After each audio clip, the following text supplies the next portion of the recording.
Bom, agora a gente vai conhecer o problema do fluxo de custo mínimo. Vou apresentar algumas definições preliminares primeiro. Bom, capacidade do arco vai ser a capacidade máxima de fluxo que pode ser transportado em um arco direcionado. Nem todos os arcos da rede desse problema vão ter uma capacidade limitada. Se tiver, essa informação vai ser dada no problema. Nó de suprimento ou nó de origem, ele é definido como sendo um nó cujo fluxo saindo excede o fluxo que está entrando. Já o nó de demanda ou nó escoadouro é um nó cujo fluxo que entra é maior do que o fluxo que sai. E o nó transshipment ou intermediário é aquele cujo fluxo que entra é igual ao fluxo que sai. Então, a gente consegue, na rede relacionada ao problema do fluxo de custo mínimo, identificar qual tipo de nó a gente tem ali. Nesse problema, a rede ela é direcionada e conexa, pelo menos um dos nós é um nó de suprimento e pelo menos um dos demais nós é um nó de demanda. Tudo que sobra são nós intermediários. O fluxo através de um arco ele é permitido somente na direção indicada pela seta, em que a quantidade máxima de fluxo é dada pela capacidade desse arco, se a gente tiver essa informação. A rede ela vai ter arcos suficientes, com capacidade suficiente, para permitir que todo o fluxo gerado nos nós de origem, nos nós de suprimento, atinjam todos os nós de demanda. O custo do fluxo através de cada arco ele vai ser proporcional à quantidade daquele fluxo, no qual o custo por fluxo unitário é conhecido, essa informação é dada no problema, o custo por unidade de fluxo. E o objetivo nesse problema é minimizar o custo total de enviar a provisão disponível através da rede, a fim de satisfazer a demanda dada. É um problema também com diversas aplicações, né? Por exemplo, um tipo de aplicação é a gente trabalhar com uma rede de distribuição, onde os nós de origem são as origens da onde saem essas mercadorias, que podem ser as fábricas, né? E os nós intermediários seriam instalações intermediárias para armazenamento, né? Como os centros de distribuição, por exemplo. E o nós de demanda seriam os clientes, né? Os mercados aonde essas mercadorias têm que chegar. Um outro tipo de aplicação bem diferente é a gente pensar no controle de resíduos sólidos, onde a origem, os nós de origem seriam as origens desses resíduos sólidos, os nós intermediários seriam instalações de processamento desses resíduos, onde seriam feitas a separação dos resíduos, e os nós de demanda seriam os aterros, né, a localização dos aterros.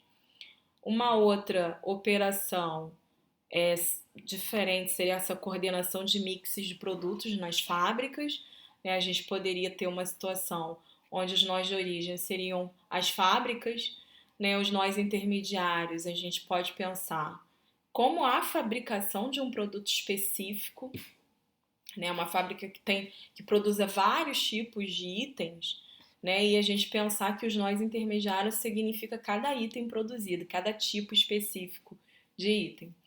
E os nós de demanda é o mercado para o produto especificamente, né? Então tem aplicações diversas, né? E é um problema com muitas aplicações.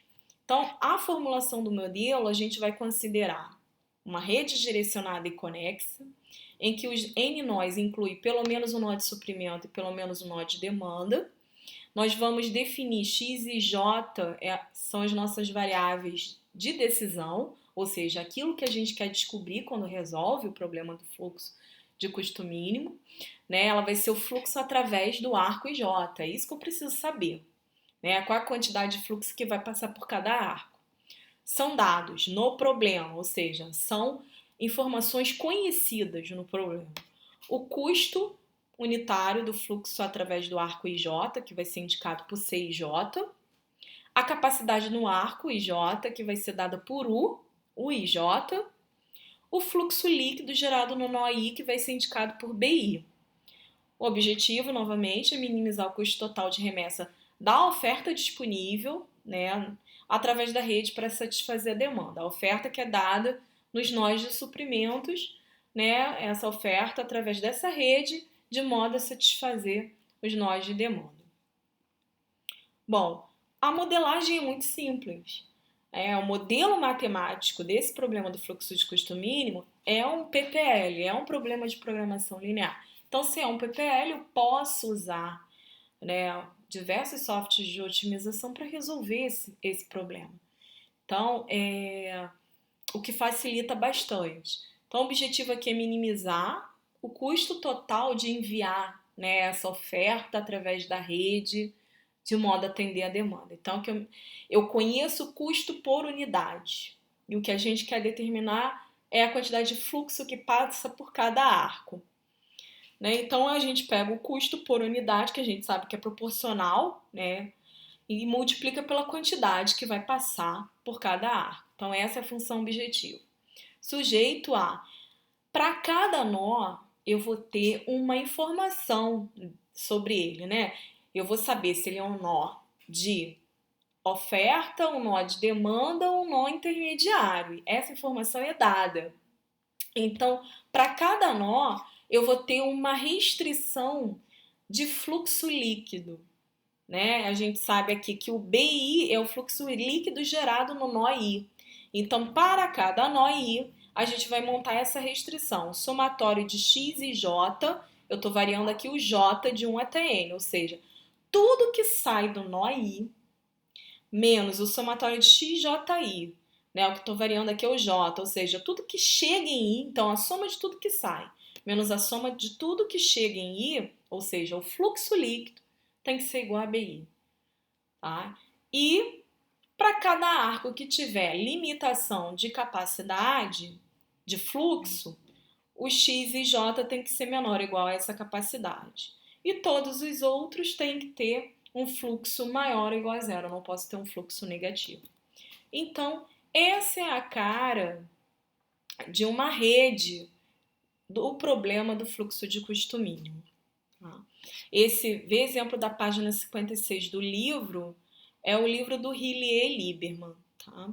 Então, aqui eu tenho uma rede com 5 nós, né? E a gente tem que conseguir identificar o que é nó de oferta, intermediário e demanda. Os nós de oferta, eles têm fluxo líquido positivo, porque a quantidade que sai é maior do que a quantidade que entra. Então, A e B são nós de oferta, tá? E a informação é dada nesse colchete, né? O fluxo líquido de A é 50, o de B é 40. Então, eles são nós de oferta. C é um nó intermediário, porque o fluxo que sai é igual ao fluxo que entra, então o fluxo líquido é zero. D e E são nós de demanda, porque o fluxo líquido é negativo, porque o que sai é menor do que o que entra. Então, na hora que eu calculo o fluxo líquido, dá um valor negativo. Então, D e E são nós de demanda. Esses números aqui em cada arco, eu vou ter a informação do custo por unidade de fluxo. Então, para enviar uma unidade de fluxo de A para D, o custo é 9 para cada unidade. De A para C é 4 e de A para B é 2. Observem que a aresta AB e a aresta CE, apenas essas duas arestas para esse caso, tem informação aqui para o U, ou seja, tem uma restrição de capacidade de fluxo que podem passar por ela. Então, eu só posso enviar 10 unidades de A para B, 10 unidades de fluxo. E de C para E eu posso enviar 80 unidades de fluxo. As outras que eu não tenho essa informação de capacidade é porque a quantidade que eu posso enviar de fluxo é ilimitada. Então, para esse problema, eu posso escrever um modelo matemático dele, que a gente sabe que é um PPL, onde o objetivo é de minimização do custo total de envio do fluxo desses nós de suprimento através da rede para atender os nós de demanda. Então, eu vou minimizar uma função Z, onde as variáveis de decisão é a quantidade de fluxo. A gente quer determinar quanto de fluxo eu vou enviar de A para B, quanto que vai de A para C, quanto que vai de A para D e por aí vai. Então, a função objetivo fica dessa forma. Minimizar Z igual a 2xAB, né, que é o custo por unidade de fluxo de A para B. Né? Aí vamos ter 4xAC mais 9xAD, mais 3xBC, e assim a gente vai montando, né? Cada um desses arcos vão aparecer ali, né, com a variável de decisão, multiplicando o custo por unidade. Né? Então, a gente teria mais 3xBC, mais xCE, mais 3xDE, mais 2xED. Então, essa seria a função objetivo. Sujeito a, eu vou ter uma restrição de fluxo líquido para cada nó. Então, como eu tenho 5 nós, eu vou ter 5 restrições de fluxo líquido. Então, para o nó A, tá? Tudo que sai de A, né, a soma dos fluxos que saindo de A, menos a quantidade do fluxo entrando em A, tem que ser igual ao fluxo líquido de A, que é 50. Observem que só saem arcos de A. Então, sai de A para B, de A para C e de A para D. Então, por isso eu fico com esse somatório, xAB mais xAC mais xAD. Não entra nada em A, só sai. Então, isso tudo tem que ser igual a 50. Agora, para o nó B, eu sei que o fluxo líquido é 40, então tudo que sai de A menos tudo que entra em A, não, tudo que sai de B e tudo que entra em B tem que ser igual ao fluxo líquido dele, que é 40. Então, vai ser xBC menos xAB. Tá? XBC menos xAB. Igual a 40. E dessa forma, a gente vai montando uma restrição de fluxo líquido para cada nó. Bom, a gente viu aqui 2 arcos com restrição de capacidade no fluxo, que passa por ele, né? Então, a gente precisa colocar suas restrições, né? A quantidade de fluxo de A para B tem que ser menor ou igual a 10, não pode ultrapassar 10. E de C para E não pode ultrapassar 80. Então, tem que ser menor ou igual a 80 XCE. E para todo X e J, eu tenho que ter valores maiores ou iguais a zero. Bom, então eu posso pegar esse modelo do problema do fluxo de custo mínimo, usar, né, o solver, o lindo ou o lingo para resolver.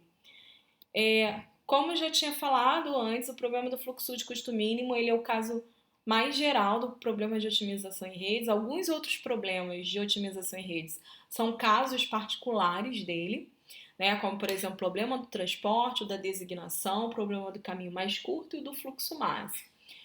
Né, o problema do transporte da designação. O transporte a gente já monta o PPL, então a transformação para um problema do fluxo de custo mínimo nem chega a ser interessante. Da designação, que a gente usa o algoritmo húngaro para resolver, talvez seja interessante a gente passar ele para o modelo linear. O problema do caminho mais curto que a gente conhece, o algoritmo de Dijkstra para resolver, a gente poderia aqui, né, usar, sem precisar usar o algoritmo de Dijkstra, poderia passar ele para um problema do fluxo de custo mínimo e usar um software para resolver, assim como o problema do fluxo máximo. Então, a gente vai ver quais são as transformações que a gente precisa fazer nesses 2 últimos problemas para transformar no problema de fluxo de custo mínimo. Qual a vantagem da gente poder fazer isso? Poder usar um software qualquer, né, que resolva PPLs para resolver esses problemas de otimização aí. Então, no problema do menor caminho, do caminho mínimo, para a gente passar para o problema do fluxo de custo mínimo, primeiro ao nó de origem, é atribuído um fluxo líquido igual a n menos 1. Segundo, para cada um dos demais nós, eu vou atribuir um fluxo líquido igual a menos 1. O custo C e J vai ser a distância indicada no arco IJ, para todos os arcos. E a capacidade de arco ilimitada para todos os arcos, eu não vou ter limite de capacidade ali. Então, dessa forma, eu consigo fazer essa transformação e escrever o PPL do problema. Para o problema do fluxo máximo, primeiro eu preciso configurar C e J igual a zero para todos os arcos. Né? O custo de enviar, né, uma unidade de fluxo de I para J vai ser nulo. Vou escolher uma quantidade F, que é um limite superior seguro sobre o fluxo máximo através dessa rede. Para isso, eu posso usar o teorema do corte mínimo e do fluxo máximo, né? Pego um corte qualquer ali e eu uso essa quantidade F, né? Ou seja, eu nunca vou pegar um valor menor do que o fluxo máximo que pode passar por aquela rede se eu seguir, né, esse raciocínio. Terceiro, designe BI igual a zero, né? Ou seja, fluxo líquido igual a zero para todos os nós intermediários da rede. O fluxo líquido igual a essa quantidade F que a gente determinou ali para o nó de origem e igual a menos F para o nó de demanda. E o quarto, eu vou adicionar um arco indo diretamente do nó de suprimento para o nó de demanda e atribuindo a ele um custo unitário grande, né, suficientemente grande, e aí eu posso usar o M, tá? Eu posso usar de fato a letra M ou um número suficientemente grande em relação aos valores que são dados na rede e uma capacidade de arco ilimitada. Então, dessa forma, a gente faz essas transformações e consegue executar, encontrar o valor do fluxo máximo numa rede sem precisar executar o algoritmo do fluxo máximo, apenas usando um software.